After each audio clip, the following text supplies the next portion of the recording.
Now we have understood how to declare variables in R.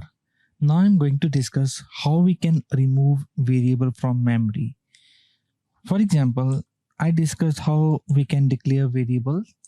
Let's suppose I'm going to declare a variable a and b with same value 10, and when I check their values, they return 10 and 10 for a and b respectively.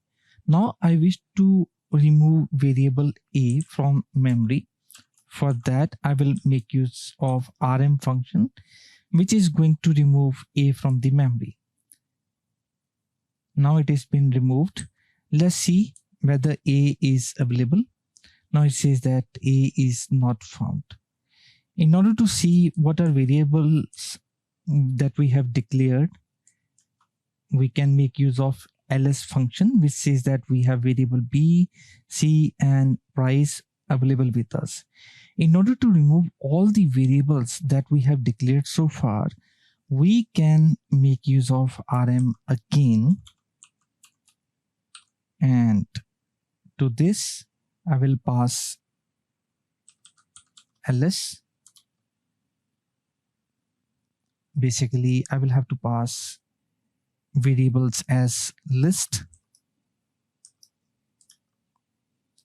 So all the variables have been removed.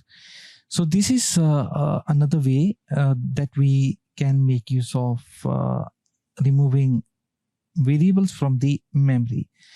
So this way we can clean up memory with variables that are no longer in use. If you don't understand list right now, don't worry about it. We will be discussing about list in coming lessons.